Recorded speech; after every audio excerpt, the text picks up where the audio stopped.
Y quisiera empezar un poco con esta reflexión. ¿Qué significa para María José Pizarro navegar entre las pulsiones de la guerra y la paz? Pues bueno, no. Primero, un saludo nuevamente. Gracias de verdad por haberse acercado. Hoy amenazaba con lluvia, finalmente no llovió. Pero bueno, feliz de estar aquí con Simón, pues mi compañero en este viaje. Y bueno, ¿qué significa estar 35 años después en estas?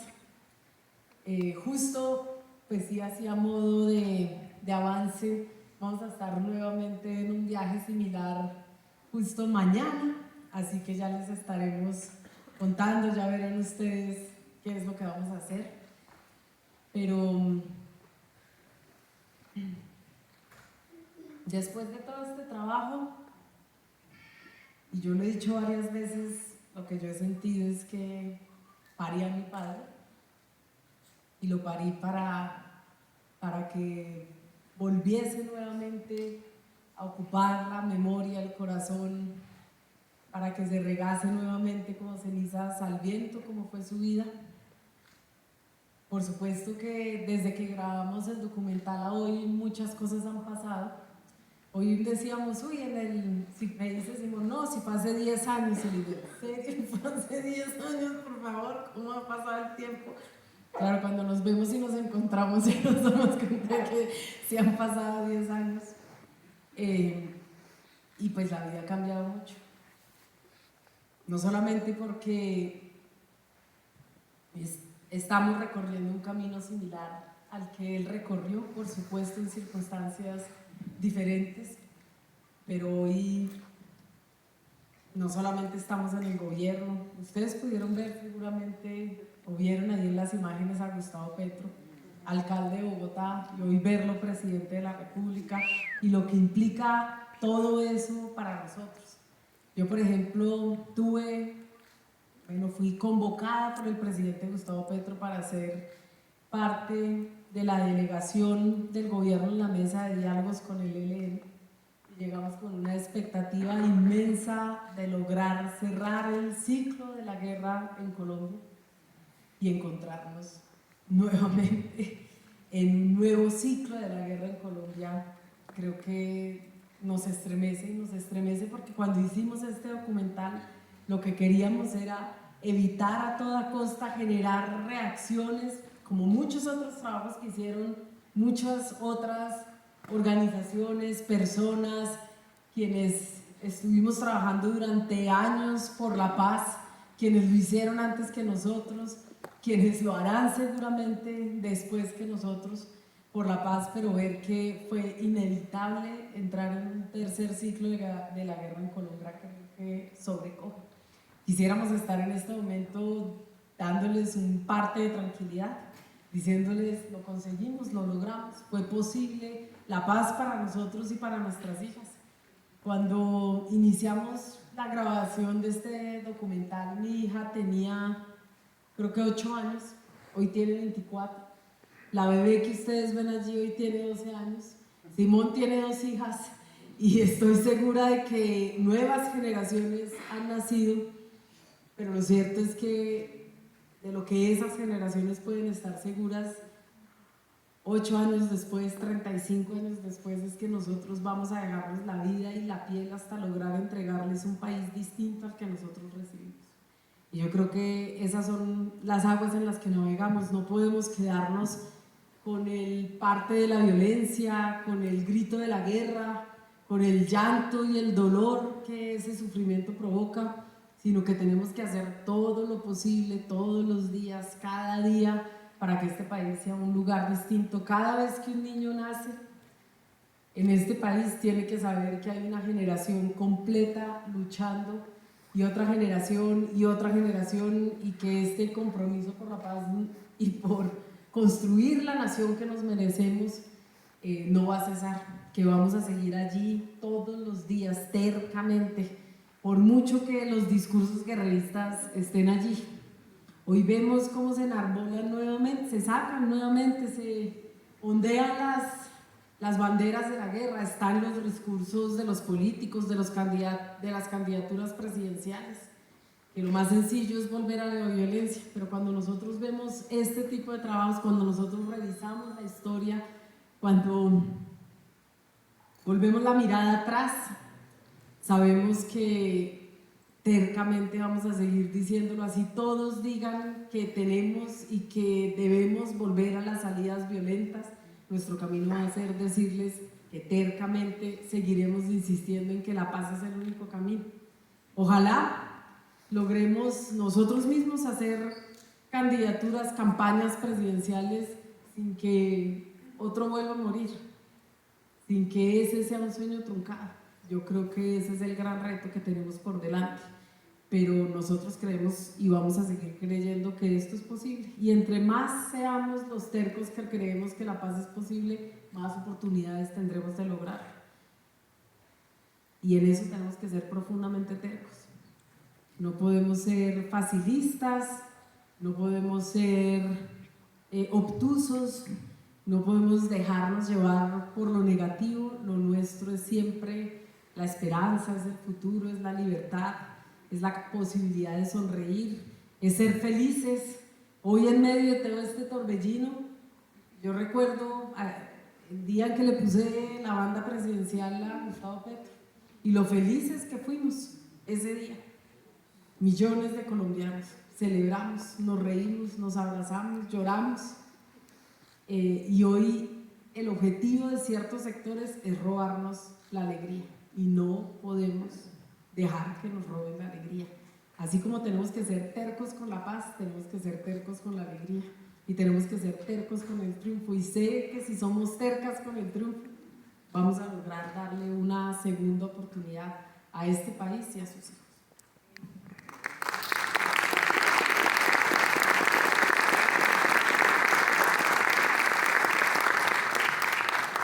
Simón, entonces, ¿qué significa para un realizador audiovisual navegar en un proceso de creación, creativo, la vida, parir una obra fílmica en este caso, pero construida sobre el dolor de una mujer, de una familia, de un país? ¿Cómo se equilibran esas fuerzas? Bueno, buenas noches, muchas gracias por estar acá.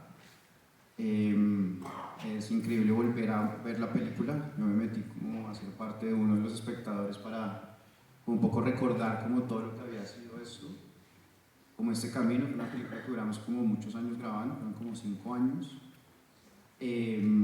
o más.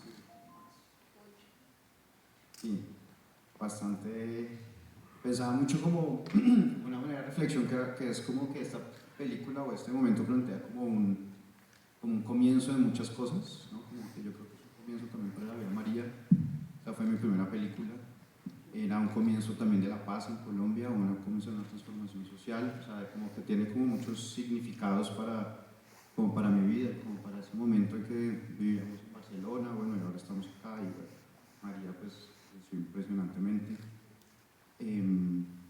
Entonces, para responder tu pregunta, pues creo que lo que a mí me pareció que tenía mucho poder esta película, y que fue una película que peleamos mucho con María para hacerla, era como esa importancia que había como de contar la historia del M-19, todo lo que representaba ese dolor como familiar, y como todo lo que eran como estos héroes nacionales, ¿no? Como lo Pizarro, Batman, Fayad, ¿no? Esta gente que dejó como la carne y el cuerpo como por este país. Pero a la vez había algo que era muy potente, y era que María estaba dentro de toda la historia, ¿no? Y era un momento en que estaba Darío Villamizar muy presente, estaba Xavier Binader, que era un periodista catalán que ayudó mucho como en el proceso de recuperación de memoria de María. Entonces, como que lo que me llamó la atención, y por ejemplo cuando yo venía a hacer pitch acá, como tratar de vender la película, como que a nadie le interesaba contar la historia del M-19, me decían que, pues, que eso ya había pasado, que enterrado, que eso pues vaya atrás, ¿no? Un poco como lo entrevista como de Navarro. A mí siempre me ha apasionado como mucho la historia del M-19, Batman, Pizarro, conocer a María en Barcelona pues fue como un detonante muy impresionante para hacer la obra, pero había esta belleza y lo que yo terminé entendiendo de esta película, que era una película como sobre el peso de la herencia, ¿no? Y creo que donde se vuelve interesante y se trae al M19 como al hoy es porque está María mirando esa historia, ¿no?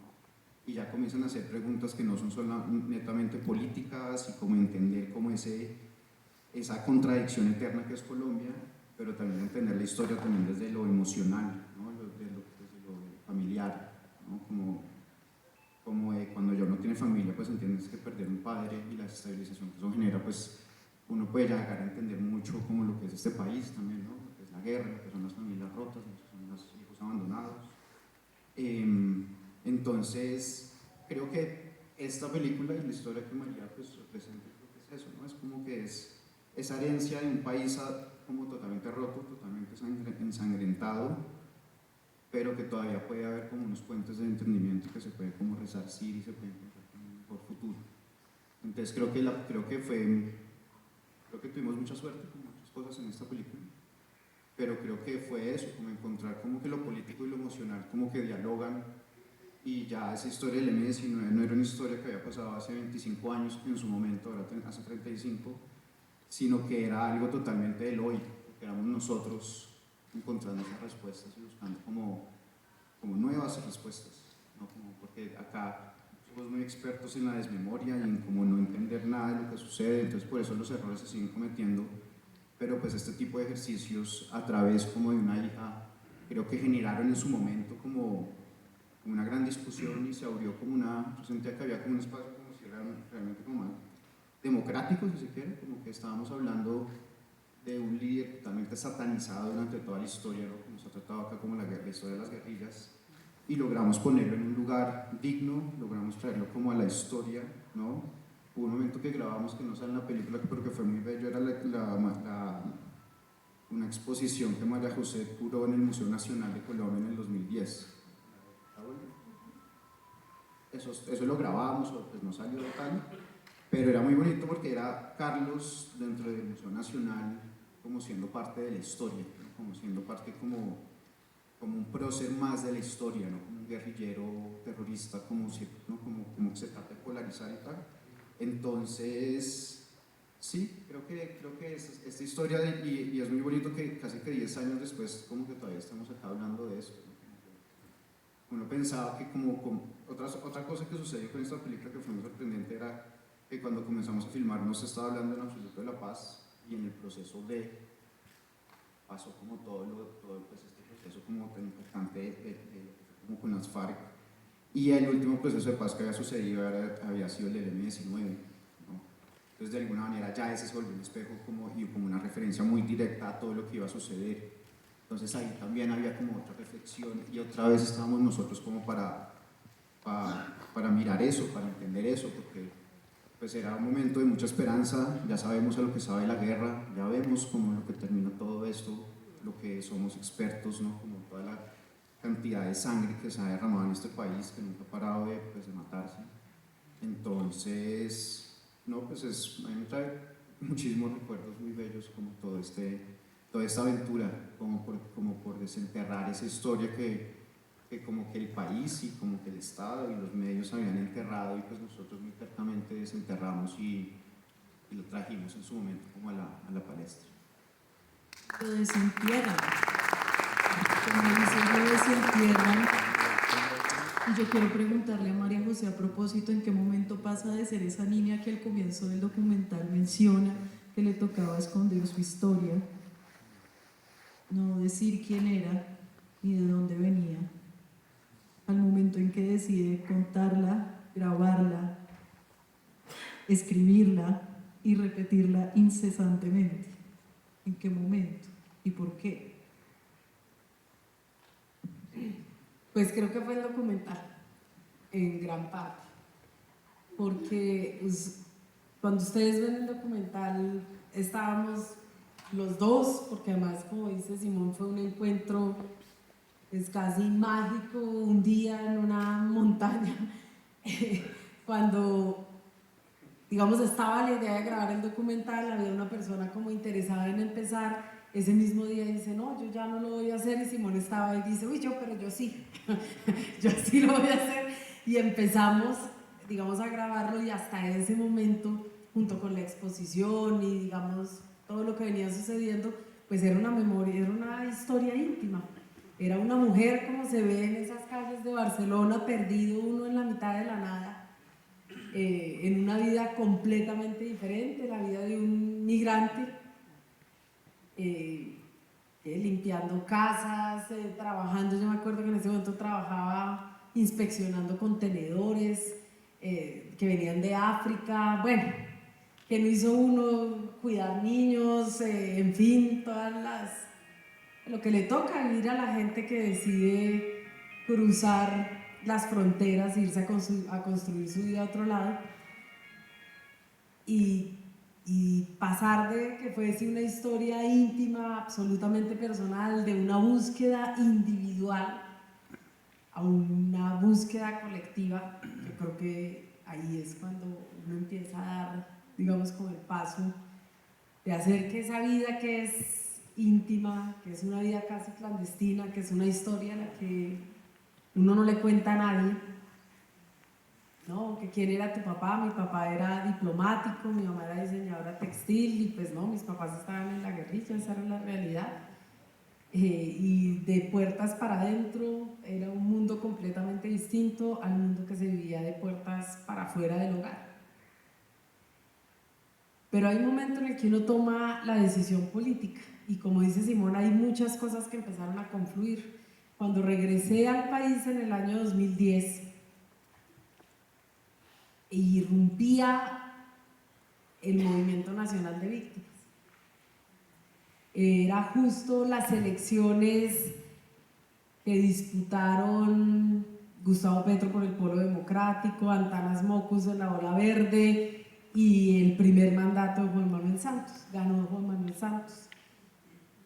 Igual, pues digamos, en todo ese empeño del gobierno, del primer gobierno de Santos, viene la ley de víctimas y empieza todo el movimiento nacional de víctimas, y empieza la historia de dolor y las memorias de la resistencia de un montón de gente de este país a irrumpir en la narrativa nacional. Y la narrativa de este país cambió en esos años. Y empezamos a saber qué había sucedido en Bojayá, y qué había sucedido con la Operación Orión, y qué sucedía en el Cauca, y qué había sucedido en el Salado, y qué había sucedido con los hornos crematorios de los paramilitares en norte de Santander, y qué había sucedido con los periodistas y con los sindicalistas, y cuáles eran las memorias de la Unión Patriótica, y el número de desaparecidos y los familiares, y toda esta historia en la que empieza a ser contada a través de ellos, en los actos que hacían de reivindicación de memoria, y empieza una exigencia por la justicia. Más que empieza, no, continúa una exigencia por la justicia, pero empieza a ser cada vez más masiva, y eso sucede en esos años. Luego, con el proceso de paz, empieza a irrumpir también la historia de los movimientos insurgentes en este país, y la historia de Colombia empieza a cambiar. Y empieza una gran movilización por la paz, de generaciones completas. ¿Qué sucedía? Que las movilizaciones, si ustedes recordarán, de los movimientos indígenas, de los campesinos, de las mujeres, todo lo que venía con un montón de historias de dolores ancestrales, incluso de las comunidades afro, y todo el mundo empieza, digamos, como en una ebullición como no habíamos visto en nuestro país en muchísimos años.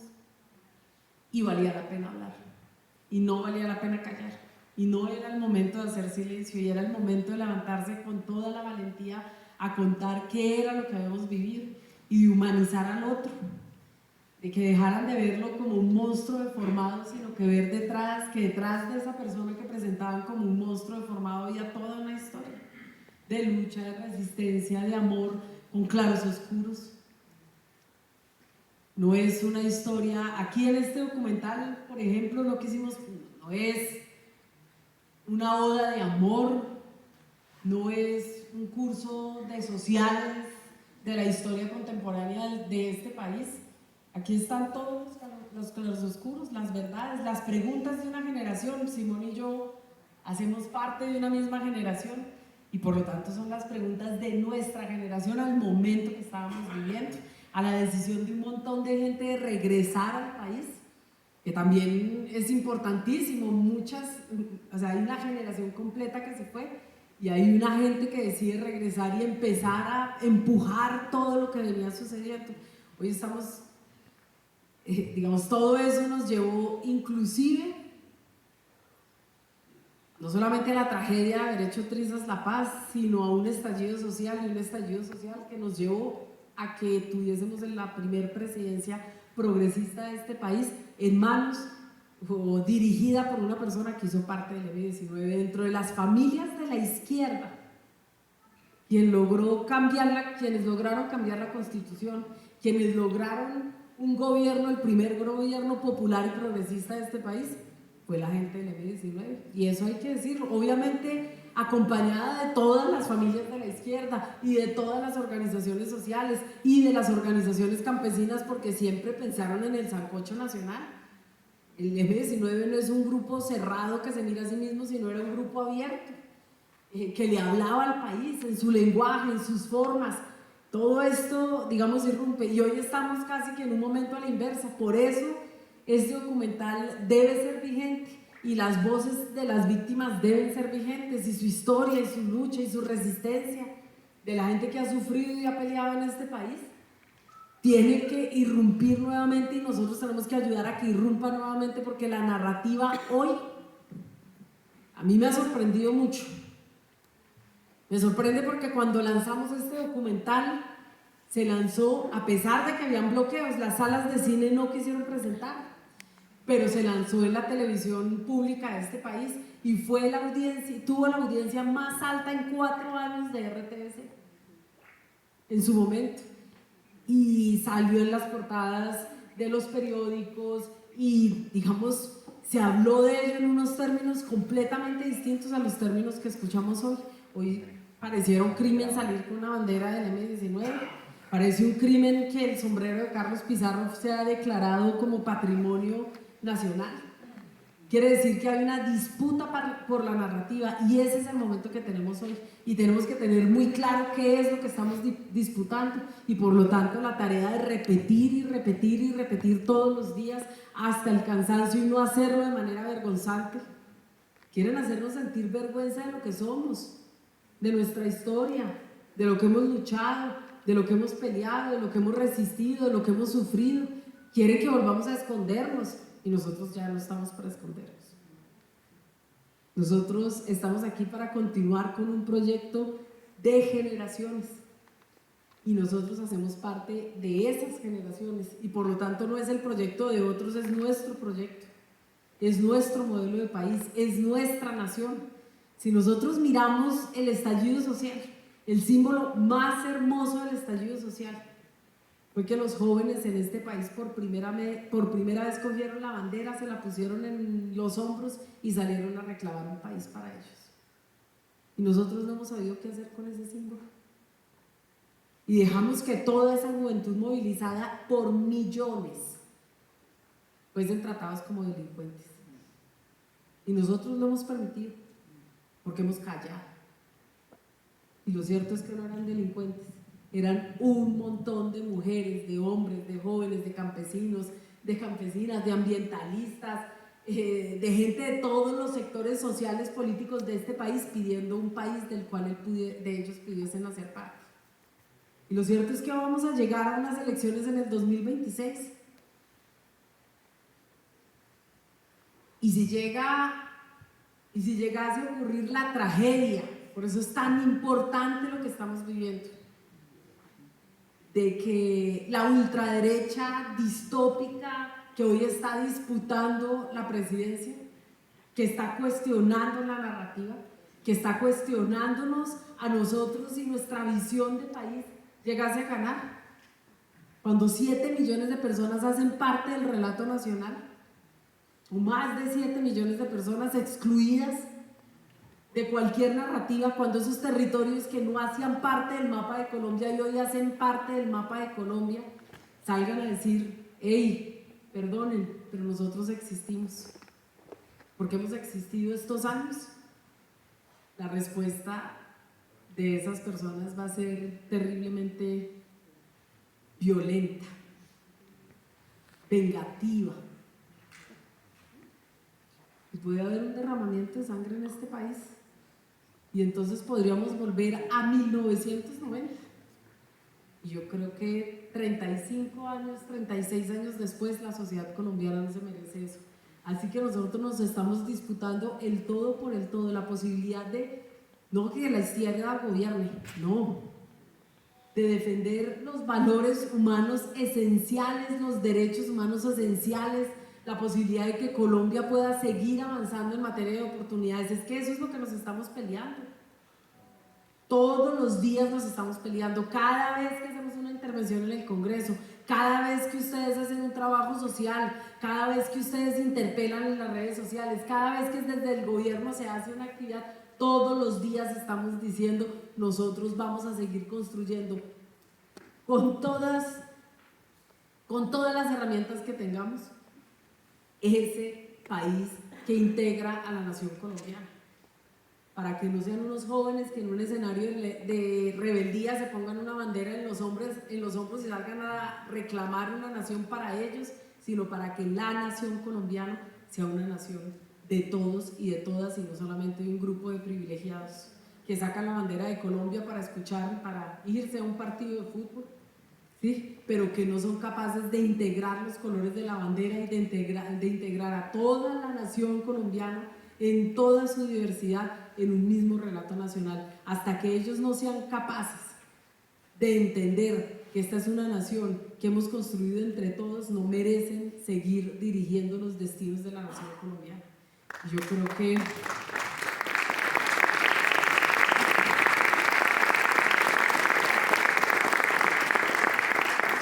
y todos los días escuchan en los medios de comunicación que les dicen que no hemos hecho absolutamente nada. Y todos los días hay un relato en contra, y todos los días quieren robarles la esperanza, todos los días, y lo van a seguir escuchando cada vez y con más fuerza.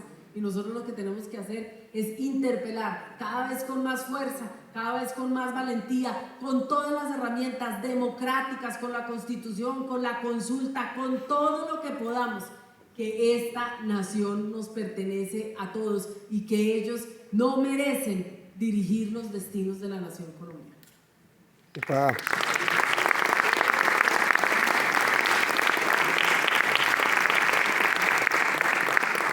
María, a propósito de que la nación nos pertenece a todos, a mí me llama mucho la atención la decisión que se toma en el documental Simón, y no sé si fue decisión de María José o de ambos, y lo discutieron, lo conversaron, de escuchar las voces de las víctimas, pero también de los victimarios. Tanto así que en una de las entrevistas hay una interpelación frente a que el que es victimario se siente también víctima. ¿Por qué la necesidad de escuchar ambas voces, la necesidad y la decisión de incluirlas dentro del documental y que sea también una suerte de reflexión dejada a la lectura del público? No, total, lo que dice es Jaime Castro, ¿no? Cuando al hacer el atentado de la quinta. No, pero mira que sí estuvimos tratando de encontrar más, de alguna manera, más victimarios, y yo creo que eso es como que el relato, como que ya nosotros estábamos parados como desde pues de una historia de una víctima, ¿no? Porque finalmente al comienzo, como en la historia de María, pues es como entender que es una víctima, y ya ahí comenzará como a entender como ese destino o ese peso de la historia. Y creo que en Colombia, yo por ejemplo en otras películas que he hecho, siempre sí creo que hay que trabajar es como con el punto del victimario. O sea, sí creo que de alguna manera nosotros ya estamos convencidos y nosotros ya entendemos como desde dónde uno está parado y como cuál es ese relato histórico que uno está contando. Cuando se pone cuando contraponemos esos relatos, creo que comienza a haber como un poco más de intersecciones, y como, por ejemplo, esa entrevista con Jaime Castro fue supremamente interesante, ¿no? Como que él es una persona abiertamente de derechas, él estaba en el Palacio de Justicia sentado al lado de Belisario Betancur como con todas esas terribles decisiones que pasó, él era abiertamente anti-M19, pero que nos haya dado como y además nos amenazó toda la entrevista que nos iba a dar 20 minutos y terminamos haciendo una entrevista larguísima hasta que se fue la luz y ahí sí nos echó. Éramos 15 horas. Pero sí era muy interesante porque, claro, nosotros hicimos todo un trabajo de recopilación de testimonios del M-19, de familia,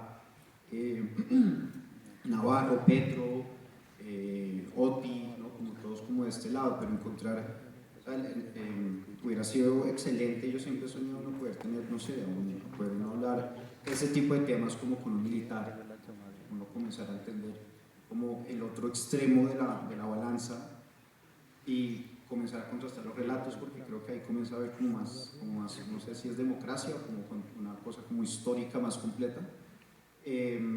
Pero entonces sí, lo que estuvimos tratando más, o sea, hubiera sido mucho más interesante tener más voces como de otro lugar, pero es muy complicado, o sea, de verdad, como que uno, como, por ejemplo, el tema del Palacio de Justicia, ese tema todavía sigue, o sea, ahora se cumplen 40 años y todavía sigue respetando pollos, todavía la verdad es un tema que es muy extraño porque es un tema que tiene justicia pero no tiene verdad, y los victimarios se niegan a hablar. Entonces, sí es interesante comenzar a...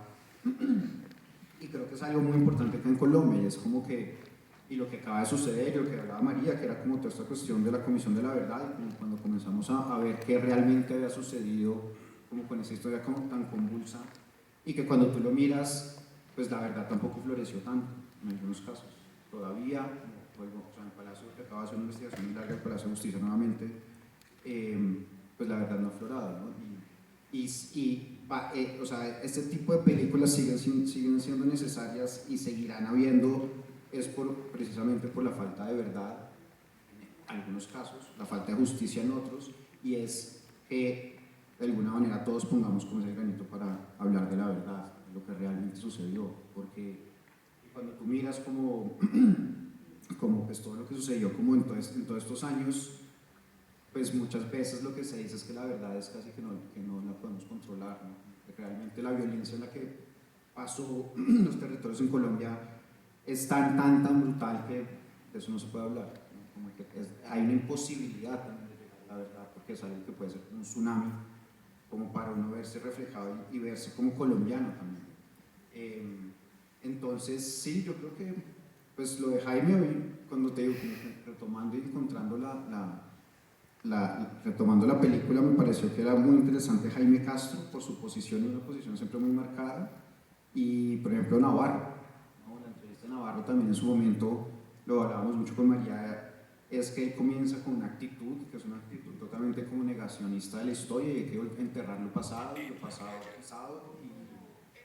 y él después de la entrevista termina diciendo como no, güey, no hay que enterrar como lo hemos venido haciendo, sino hay que hablar de la verdad, hay que buscar hacer las preguntas incómodas para ver a dónde llegamos, ¿no? Por ejemplo, también por eso en la película hubo un dispositivo que comenzábamos a hacer bueno, ¿y quién lo mata? En todas las entrevistas, bueno, ¿y quién lo mata? No, ¿y quién lo mata? Para como tratar de romper esos discursos que, por ejemplo, en este caso, como lo que es la historia de Colombia contemporánea, pues Pablo Escobar es el culpable de todos los males del país, ¿no? Es como el baúl donde se mete todo lo pésimo y todo, es como ahora Petro, que tiene la culpa de todo, pues antes era Pablo Escobar, ¿no? Como que si está lloviendo es culpa de Pablo Escobar, de Petro. Entonces, y eso era interesante porque se comienza a ver como que la verdad, pues, ¿no? Por ejemplo, ¿cómo se llama eso? Pardo. Por ejemplo, Pardo cuando dice ¿quién lo mata? No, Escobar, era como, ¿de verdad eso que estás diciendo, man? ¿En serio? Tú que estuviste en el proceso de paz, tú que estuviste cerca de Carlos, la respuesta es que sea Pablo Escobar, ¿no? Como que un poco más de profundidad, de dignidad, como de compromiso, como con lo que... entonces sí, creo que para responderte y cerrar es eso, como que creo que sí hay algo de búsqueda de verdad, ¿no? Colombia es un país como muy extraño en eso, porque lo que te digo, pasa que hay justicia, pero no existe la verdad, entonces como traer a los victimarios creo que traería eso. Me voy a lanzar con las últimas dos preguntas y me gustaría que antes de que nos fuéramos ustedes también abrir la palabra al público para que se hicieran 2, 3 preguntas, ya que tenemos al director y a la hija del protagonista de nuestro film. María José, yo veo que desde el inicio de las preguntas hace siempre un viaje entre el pasado y el presente, pero casi sin distinguirlo. Es como si fuera un viaje continuo, como si hubieras recibido una herencia que sigue viva, sigue presente, se sigue en la lucha. Y en un momento del documental hablas de tus momentos más felices en La Habana, que era ese espacio donde ustedes podrían construir y encontraban el único lugar para construir vínculos y tejer familia. ¿Tú crees que este gobierno ha encontrado esos espacios consigo mismo y con la gente para construir esa alegría que dices que nos quieren robar, la que tenemos que permanecer?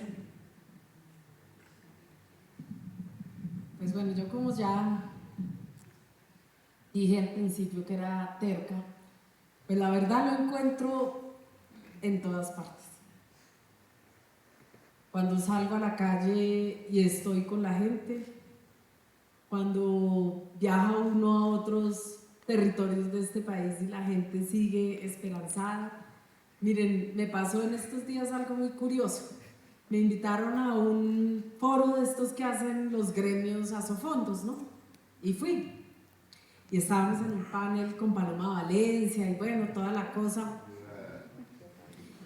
Y Paloma dice, no, pero es que no le podemos, ¿por qué le van? Más o menos esta era la reflexión, no textualmente, pero si no la entendí mal, para dejarle el beneficio de la duda, más o menos lo que decía es, pero a la gente no la podemos poner a decidir sobre estos temas que son muy técnicos, que decían los que saben. Y yo, bueno, salimos de esa conversación, me acuerdo estábamos con David Racero y nos sentamos en la playa un segundito ahí a hablar de la política, por supuesto. Y todo el camino la gente que trabajaba en el hotel, los que servían la cerveza, los que cambiaban las camas, los que trabajaban en el restaurante, decían, mire, nosotros estamos con la consulta popular, nosotros estamos aquí trabajando en tales circunstancias, 24/7, no recibimos nuestro salario, además estamos sindicalizados, hacemos parte de no sé qué, y los señores que pasaban en la playa, increíble, la gente que vende, que se la rebusca en la playa, decían muy bien, nosotros estamos viendo RBTC, decían ellos, pero buenísimo y además nos encanta y que iba, y la gente, entonces es como no entender que la gente es perfectamente dueña de su futuro, que tiene capacidad de discernir, que por supuesto que entiende su realidad, que sabe qué es lo que vive todos los días, que claro que se la lucha cotidianamente por construir un futuro, que sabe qué es lo que ha ganado y lo que puede perder. Por supuesto que la gente lo sabe y por eso le tienen pánico a lo que hemos propuesto. Por eso es que ahora el jefe de la banda, Efraín Cepeda, sale a decir que no, mejor, por favor, dialoguemos. Pero ¿por qué no concertamos? No, pues si es que estamos en estas es por su culpa, hermano. Perdón que se lo digamos, pero es por su culpa. Es por culpa de ustedes. Usted no dijo que era el jefe de la banda antirreformas. Pues muy bien, si no hay reformas, si nosotros hemos decidido poner esto en discusión de la gente, es porque ustedes durante 2 años y medio no tuvieron la capacidad ni la disposición de dialogar absolutamente sobre nada. Y que le cerraron las puertas no a este gobierno. Nosotros no perdemos, somos capaces de seguir disputando este poder, no es que no le tenemos miedo. Ya hemos sufrido lo suficiente como para ahora andar atemorizados, pero entonces ustedes ahora nos dicen que entonces cuando le decimos a la gente que decida, entonces por favor que retrocedamos, porque la gente no tiene capacidad de decisión y que mejor sigamos en un espacio cerrado como es el Congreso de la República, postergando las decisiones. Me perdonan, pero no. Y esa es la visión que ellos tienen frente a todo. Esa es la concepción que ellos tienen de la gente, nos tratan como infantes, como si no fuésemos capaces de decidir, y fuera de eso se comportan como unos padres patriarcales del siglo XVIII y no como padres del siglo XXI. Incapaces para el diálogo, incapaces de darle la cara a la gente. Eso es lo que hacen todos los días. Entonces no hay un problema entre el pasado, digamos, por supuesto que estamos, como decía Úrsula Iguarán, Úrsula Iguarán, no sabía que me sabía también el apellido. Estamos, como decía Úrsula, dando vueltas en círculos. Y si miramos 200 años atrás y miramos el hoy, es que estamos hablando de lo mismo. Y estamos hablando de lo mismo porque nunca le hemos puesto a la gente la capacidad de decidir, porque la capacidad de decisión del pueblo colombiano es absolutamente limitada, porque cada vez que quiere participar, entonces cercenan la participación. Cada vez que este pueblo se moviliza para cambiarlo, callan. Cada vez le ponen un obstáculo. El problema no es Gustavo Petro, el problema son ellos. Son ellos y su incapacidad para gobernar este país y para hacerlo con dignidad y para mirar a su gente a la cara. Si es que les estorba a la gente, les molesta, por eso es que lo sacan del Congreso de la República cada vez que pueden. Por eso es que los gremios salen a decir cómo es posible que saquen estas preguntas. Por eso es que patalean ante cualquier derecho que se le quiere dar a la gente y garantizar a la gente. Esa es la realidad. Entonces, ¿cómo no vamos a estar todo el tiempo recordando y recordando el pasado si es que todos los días estamos caminando como en una cinta que no avanza? Y yo creo que la sociedad colombiana merece otra cosa y nosotros merecemos otra cosa. ¿Cómo es posible que el país que nosotros le vayamos a entregar a los mismos, a nuestros hijos, sea el mismo país que nosotros recibimos? Bueno, la violencia muta, tal vez no es la misma, pero es violencia. Y eso es lo que la gente ve, que hay mejores oportunidades. Este país ha avanzado. Seguro que este país, en términos de oportunidades y de derechos sociales, que lo digan los pueblos indígenas, que pudieron ser ciudadanos de este país hace 34 años, son ciudadanos de este país, antes ni existían. Si nosotros nos trataban como infantes a los pueblos indígenas, los tratan como si estuvieran en el kinder y no existieran, pues mejor dicho. ¿Cuál es el tratamiento que le hemos dado a nuestra gente? Entonces, pues evidentemente, claro que nosotros queremos romper ese ciclo. Y ese es el objetivo, que por fin podamos salir del ciclo eterno y que podamos encaminar a Colombia, que podamos hacer algo tan esencial como entrar en el siglo XXI. No hemos entrado en el siglo XXI. La modernidad no ha llegado a este país, no ha llegado a este país. Por favor, si es que estamos todavía, miren los pilones del metro. Ha entrado, somos la única urbe que va atrás, que tiene 10 millones de habitantes y apenas están planteando la primera línea del metro. La pelea, están equivocados, no es por la primera línea del metro. Listo, pues hagan su adefesio. ¿Qué vamos a hacer? Vamos a tener que convivir con él y vamos a agradecer, y muy seguramente, y esperemos sea mejor dicho, avance en movilidad importantísimo. ¿Y qué pasa con la segunda?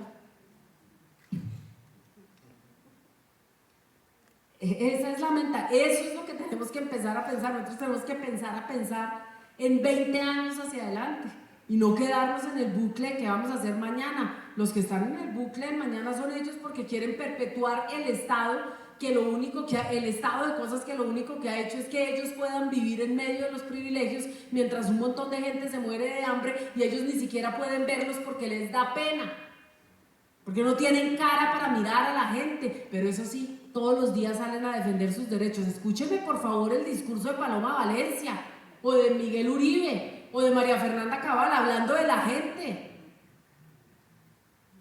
robándose las palabras nuestras porque sus discursos se les quedaron cortos. Entonces necesitan ir a reciclar las propuestas, porque a ellos no les funcionaron y no les sirvieron, y ahora ellos son los preocupados por la salud. ¿Ellos? ¿O es que la gente se muere en las camillas hoy y no se moría hace 20 años?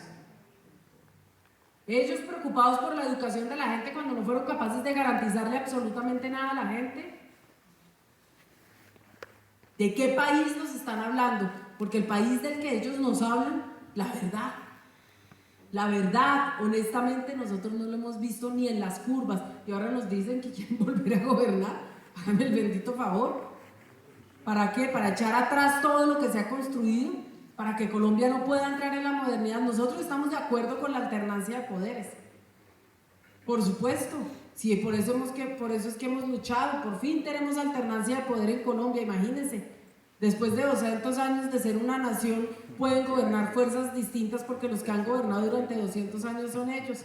Y ahora nos dicen que los males de la nación colombiana los provocamos nosotros. No, por favor, un poquito de honestidad. Por eso es que la gente no les cree y por eso es que no quieren ver a la gente movilizada, o sea, no nos quieren ver en la calle. No son capaces ellos de habitar la calle y de recorrer todos los rincones de este país. Nosotros sí somos capaces.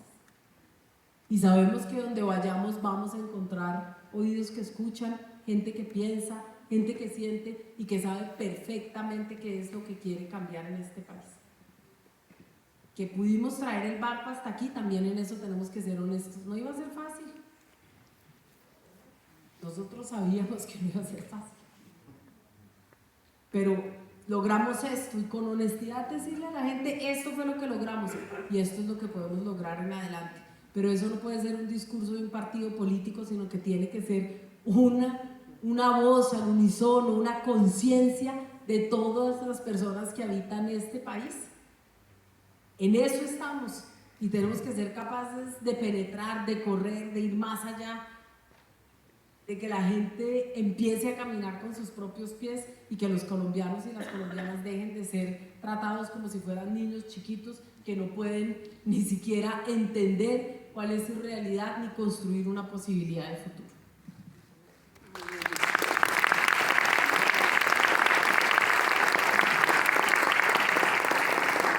Última bien rápida, Simón.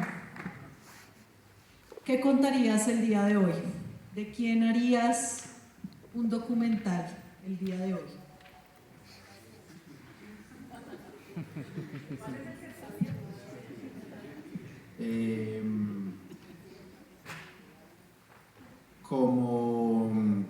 No sé, estoy haciendo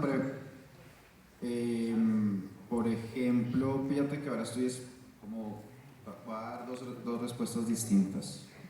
Ahora casualmente estoy acá en una película que es sobre el caso de Natalia Ponce León, ¿no? Como otra mujer así como muy fuerte que llevamos muchos años filmando y bueno, creo que esa es una película que se va a lanzar yo creo que el otro año y eso, pero que vale la pena mucho, como también viene dentro de un tema como esta violencia de género y mujeres que transforman un poco su entorno y como que generan como esperanza en estos momentos tan turbios y donde la esperanza se esconde muy fácilmente. Pero siempre, yo le decía a María hace años, siempre he querido hacer una película de Iván Cepeda. Nosotros cuando hicimos Pizarro entrevistamos a Iván, no salió en la película, pues salió en la sala de edición, pero fue una entrevista supremamente linda y supremamente sentida.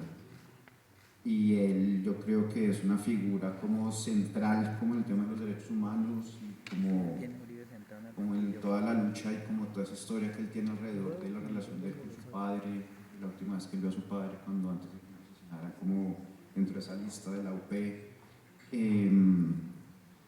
y todo lo que está haciendo ahora en el juicio, como vive.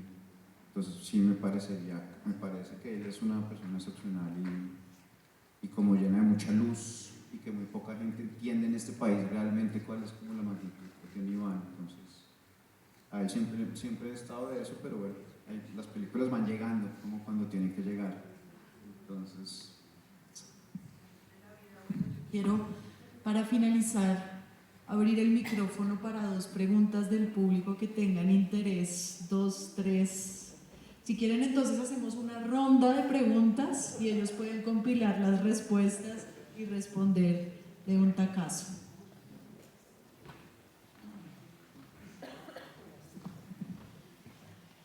Buenas noches, María José y componentes del panel. Con un cordial saludo de Sagasugá, de Dinosaurios, doctora María José. Más que una pregunta, lo que le quiero manifestar y darle las gracias por lo que usted llama haber parido a mi papá. Gracias por haberlo hecho, porque lo que percibimos esta noche acá es que nunca murió, sigue vivo, sigue latente. Se escucharon sollozos, se humedecieron mejillas esta noche acá, porque Carlos Pizarro nunca murió. Carlos Pizarro está vivo en la mente y en la conciencia de todos. Gracias a usted por heredar esa terquedad y esa valentía y por el trabajo que usted está haciendo para que la memoria de este país nunca muera, por el trabajo que hacen valientemente contra todos los obstáculos que se les han puesto por seguir con esa terquedad en bien del pueblo colombiano. Y para no extenderme mucho, digo yo, el cáncer de este país está en la confección de las leyes. Quienes confeccionan las leyes de este país las han hecho para delinquir, para cometer todo tipo de atropellos, para atravesarse en todo lo hemos visto en este gobierno, todo lo que se ha propuesto, digo yo, lo hemos visto en este gobierno, porque todo lo que se ha propuesto en este gobierno, todo lo han obstaculizado, todo lo trancan. Las leyes están hechas para con el articulito no se le permite, si va a proponer algo tampoco se le permite, porque las leyes están hechas para trancar todo. Ya vemos todo que en las cortes, en todas partes, se obstaculizan todas las buenas intenciones que ustedes tienen. Pero gracias por seguir luchando, muy amables por este espacio y que Dios los siga acompañando en ese propósito. Muchas gracias.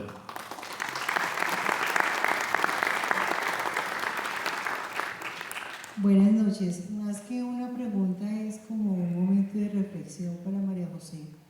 En el documental veíamos que ella se hacía muchas preguntas: ¿por qué creaste una familia? ¿Por qué si no ibas a estar?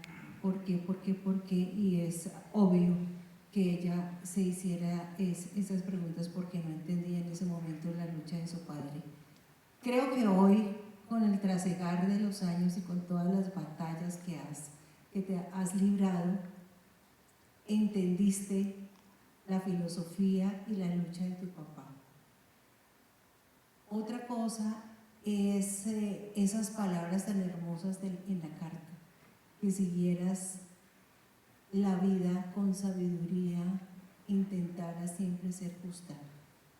Me parece que eso es lo que estás haciendo, lo que estás tratando de lograr para el país, para las nuevas generaciones, tratar de cambiar esa realidad, la violencia, tratar de cambiar la mentalidad de las personas y que el pueblo colombiano se eduque, tenga mejores oportunidades, porque en la medida que nosotros seamos ignorantes, van a hacer con nosotros todo lo que quieren. Muchas gracias.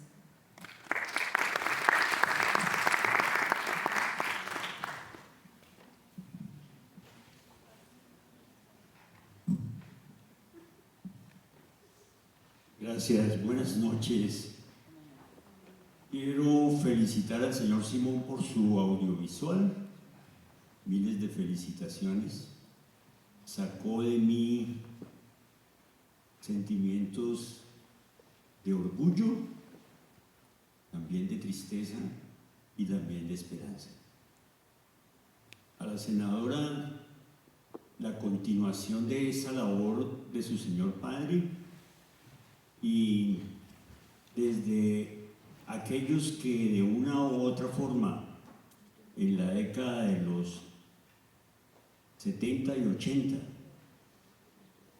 y de una o de otra forma participamos del movimiento 19 de abril, encontramos que este movimiento nunca tocó o rayó con el narcotráfico. Este movimiento hizo un acuerdo de paz y esta mañana lo dijo usted en televisión. No tenemos disidencias. este movimiento ha llevado a tener gobernadores, alcalde y hoy un excelente presidente. Han gobernado siempre los liberales y los conservadores. Y lo que podemos ver en el audiovisual recopilado por ustedes es que siempre han movido masas de una manera muy eficiente. Mi pregunta es, ¿no es importante o qué ha faltado por hacer para que el movimiento M19 se constituya en un partido político que es la franja blanca de la bandera del M19? Gracias, muy amables.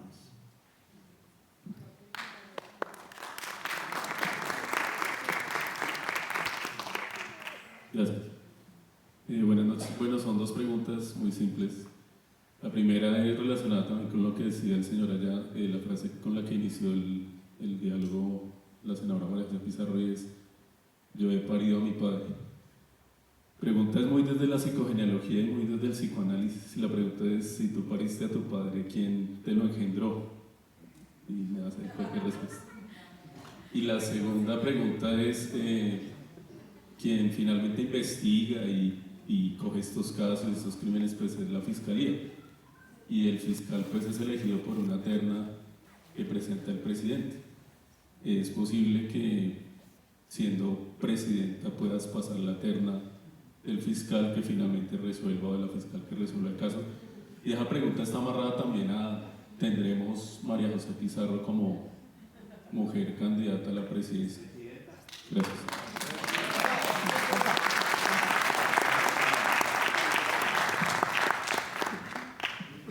Buenas noches para los presentes y para la mesa principal. Para las nuevas generaciones, tú hablabas ahorita del estallido social, los que estuvimos en las calles y los que estuvimos en las vías, que nos tomamos las vías en los territorios. Hablabas de las nuevas generaciones y todo lo que ha significado. Pues para nosotros las nuevas generaciones, lo que es Carlos Pizarro y el M, hoy son un simbolismo grande de esperanza, de profundidad.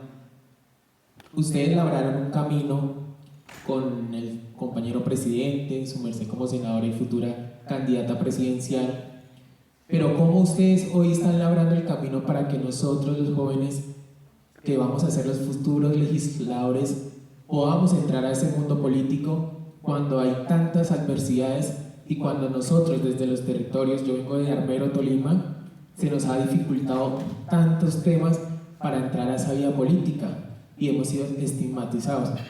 Entonces, para finalizar, te voy a regalar una frase que nosotros desde el territorio hemos estado enviando, y es: nosotros los jóvenes somos hijos de la guerra, pero seremos padres y madres de la paz.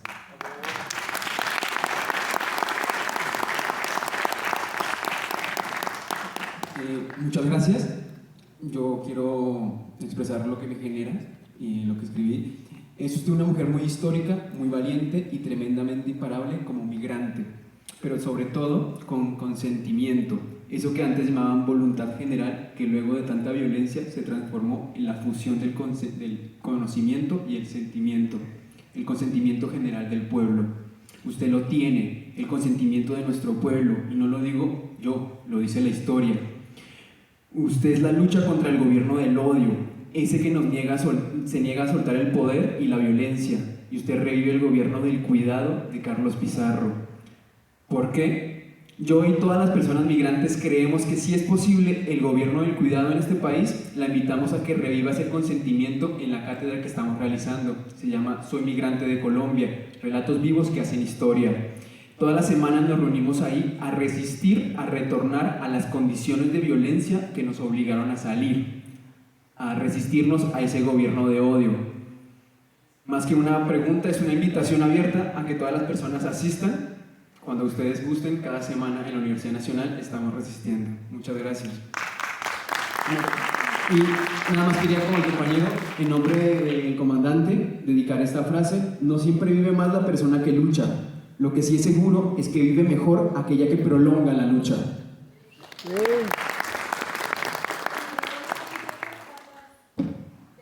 ¿Me permiten?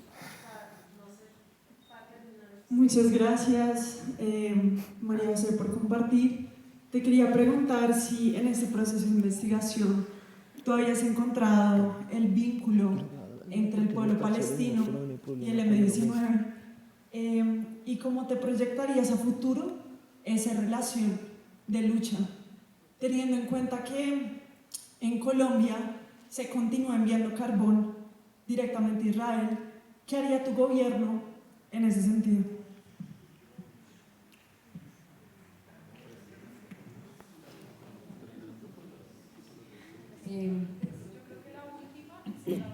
¿Me regalas acá una pregunta?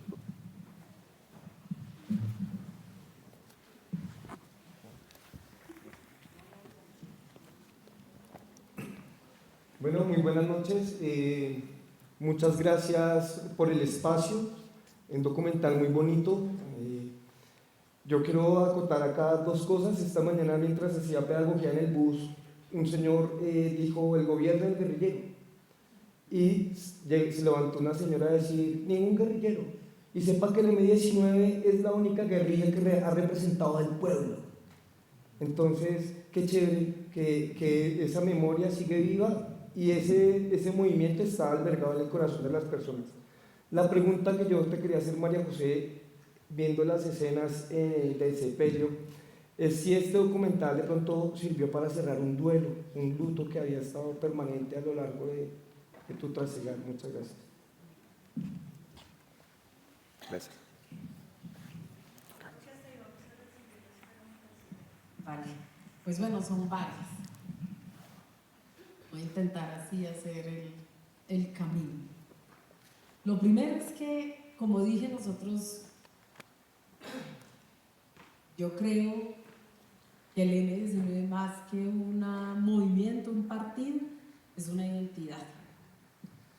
Y en todos estos años también tenemos que reconocer todos, y en especial quienes hicieron parte del M-19, yo soy solo hija de esta historia.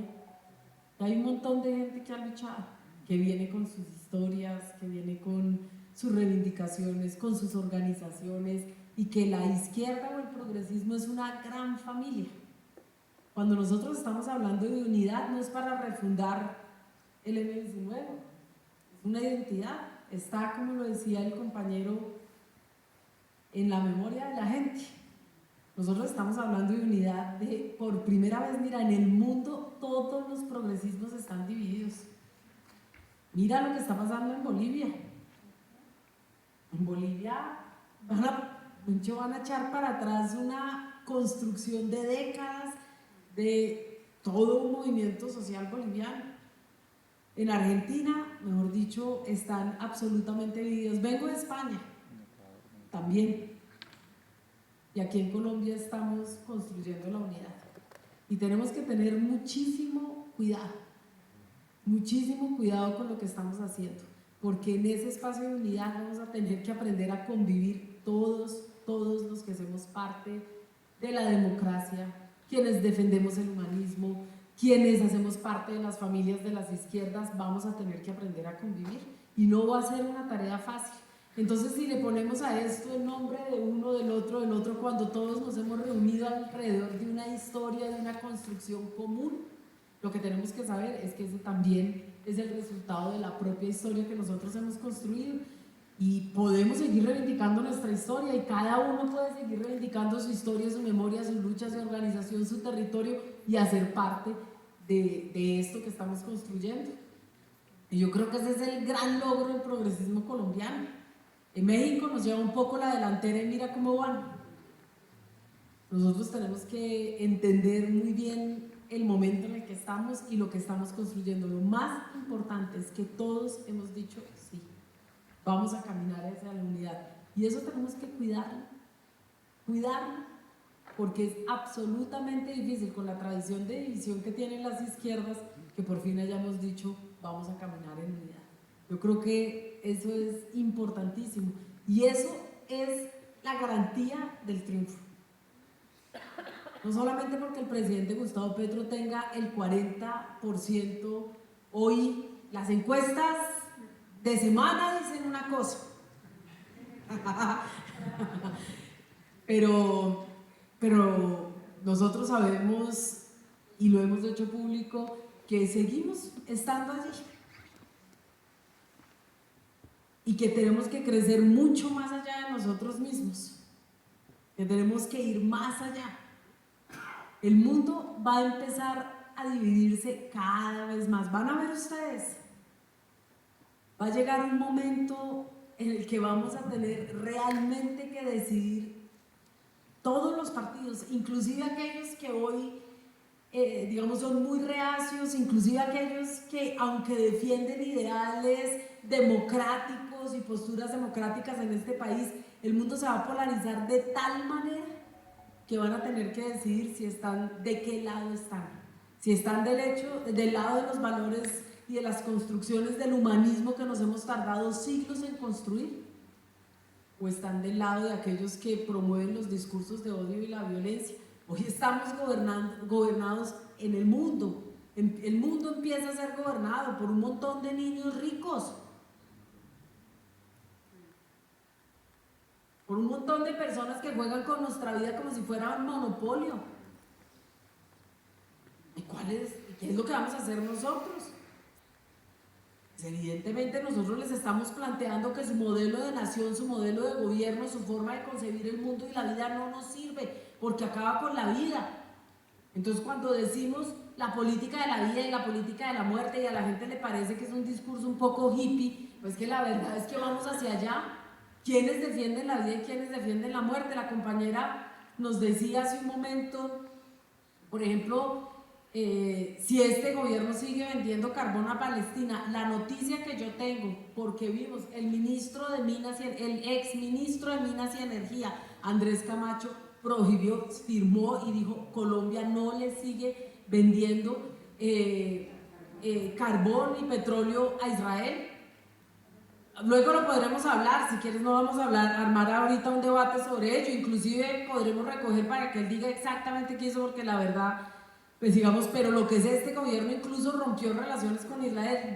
Somos la primera nación que condenó el genocidio de Palestina, cuando ni siquiera el mundo estaba hablando de un genocidio contra Palestina. Y este gobierno dijo que no está del lado de los genocidas y que Colombia no apoya genocidas. Esa ha sido la posición de este gobierno desde el día 1, desde el primer día ha sido la posición de este gobierno y ha sido la posición de este país. Esa es la posición de Colombia hoy y es la posición de Colombia cuando Petro saca el trino tan criticado, que yo no sé cómo se lo habrán traducido a Trump. Toda la vida me he preguntado cómo fue que hicieron y hasta le da una risa pensar cómo habrá sido la traducción de los aurelianos y la historia de Colombia al presidente de los Estados Unidos, pero lo cierto es que inclusive en esos momentos hemos plantado cara y hemos dicho cuál es la posición de dignidad que exige América Latina y cuál es el lugar que espera América Latina que ocupe en el mundo. Que no aceptamos que los colombianos migrantes nos los devuelvan como si fueran un montón de criminales, cuando es gente trabajadora, cuando aquí la mayoría de la gente ha migrado, cuando todos tenemos familias que están por fuera de este país. Y esas son las posiciones de este gobierno. Aquí no hay ambivalencias, no hay doble discurso. No hay doble discurso, no lo hay. Nos pueden tildar de todo, menos de ser una banda de hipócritas o de cínicos. Nosotros somos coherentes y somos consecuentes en todas las acciones, en todos los lados. Me decía el compañero, me hace una pregunta muy difícil. Entonces, la verdad es que son las mamás. La verdad son las mamás. Es porque las mamás, y no mi mamá, las mamás de todos nosotros, cuando este país se desangraba, ahí estaban las mujeres. Cuando este país estaba inmerso en la violencia, ahí estaban las mamás. Las mujeres en este país hemos cuidado todo. Hemos sido la reserva moral y ética de la sociedad colombiana. Cuando a los hombres los mataron en las épocas de la violencia y después en los periodos sucesivos de violencia en este país, las mujeres hemos sostenido a la familia, hemos sacado adelante los hijos, hemos recuperado el legado, lo hemos vuelto a poner, hemos construido, hemos educado una generación de gente hermosa que fue la generación del estallido social, los jóvenes del estallido social, es que pueden ser hijos nuestros. Nosotras hemos cuidado a la sociedad colombiana, hemos cuidado la historia de la sociedad colombiana.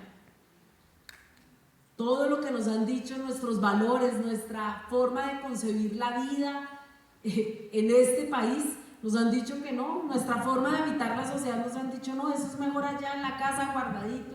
Y nosotras hemos aprendido a hablar y hemos aprendido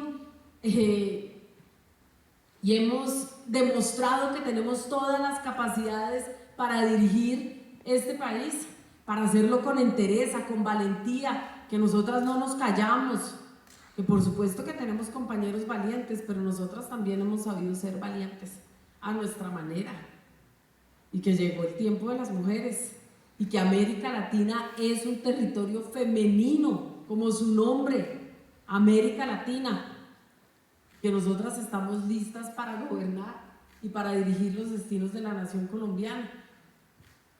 Decías poner un fiscal, la verdad, bueno, no sé, tendremos que poner muchas cosas, ¿no? No solamente fiscal, porque ya nos hemos dado cuenta, tendremos que elegir una bancada de más de 20.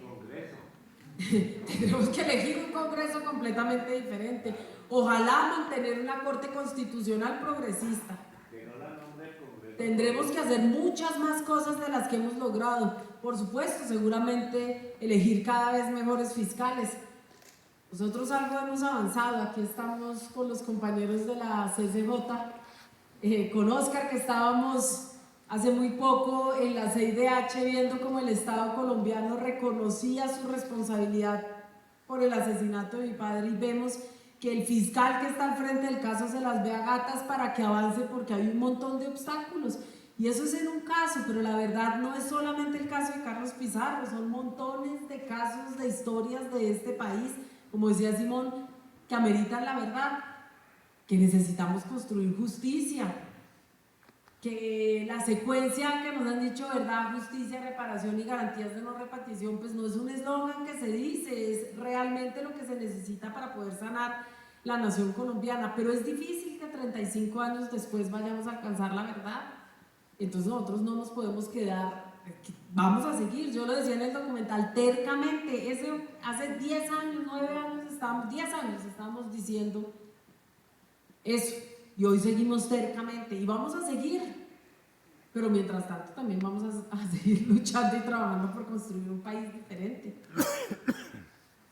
porque la posibilidad de construir una nación diferente no puede depender solamente de que logremos transformar la justicia, dependerá de que logremos transformar a fondo la sociedad colombiana, construir justicia social, pero también justicia territorial, que podamos integrar los territorios de la nación colombiana y los distintos pueblos, estas diversidades que nos llamamos Colombia, en un mundo que quiere un mundo unánime. Es que nos quieren uniformes, quieren unos, quieren solamente una raza, quieren solamente una forma de pensar, quieren solamente una forma de entender el mundo. Y nosotros vemos el mundo de una manera diferente. Ellos tienen una concepción de la libertad absolutamente limitada. La concepción que ellos tienen de la libertad es la de sálvese quien pueda, la de la ley del más fuerte. Nosotros tenemos una concepción de libertad completamente diferente a la concepción de libertad que ellos nos están planteando, y entendemos la seguridad inclusive de una manera diferente, y somos capaces de entender un mundo que está lleno de colores en un mundo de blanco y negro, que es el mundo que ellos están proponiendo. Y es que ellos no se dan cuenta que parecen una grabadora que se repite y se repite y se repite. Cada 4 años vuelven y nos llenan, nos endulzan el oído con la misma historia, cuando 4 años después no pasa absolutamente nada. No, Así que, pues yo sencillamente quiero despedir este espacio. Yo sé que pues estábamos hablando de la memoria, pues yo he intentado hablar de la memoria, pero también de lo que se viene hacia adelante. Nosotros queremos convocarles a todos ustedes a que se vuelvan motores de este que va a ser el gran ejercicio. Mejor dicho, yo creo que si somos inteligentes, si somos capaces, va a haber un antes y un después de esta consulta popular que le estamos proponiendo al país. Y no lo digo yo, lo decía por ejemplo Temístocles Ortega de Cambio Radical esta mañana en un foro que estábamos de cambio. Él decía, la movilización ciudadana de este país en esta consulta popular va a ser de unas dimensiones que todavía no han comprendido. Dijo, no saben que no se pegaron un tiro en el pie, sino un cañonazo en el pie. Y sí, se lo pegaron. Y sí, se lo pegaron. No saben lo que hicieron, porque es poner al pueblo a caminar con sus propios pies. A decir, yo quiero invitarles de verdad que se comprometan, a que hablen en sus casas, a que conformen comités, a que de verdad se movilicen ustedes y movilicen al que puedan junto a ustedes en pro de la consulta popular, porque es el inicio también de un mecanismo, digamos, es coger la Constitución, hacerla tuya y a través de ese mecanismo de participación decir esto es lo que queremos cambiar, y ahí inicia la transformación del Congreso, y ahí inicia la posibilidad de que exista más pueblo en la democracia, más democracia. Yo lo he dicho todo el tiempo. Tenemos una inmensa oportunidad y no podemos verlo como si fuese accesorio. Tenemos que coger esa herramienta como si fuera nuestra, porque es la posibilidad hoy de decirle a todos los que nos han dicho que no podemos cambiar este país, que sí tenemos mecanismos democráticos para cambiar a la sociedad colombiana. Esa yo creo que sea la despedida, porque hoy no podemos evitar en cualquier espacio en el que estemos hablar sobre aquello que le estamos proponiendo a la sociedad, y no porque nosotros, fueron ellos los que nos llevaron y que llevaron al pueblo colombiano a ejercer sus derechos.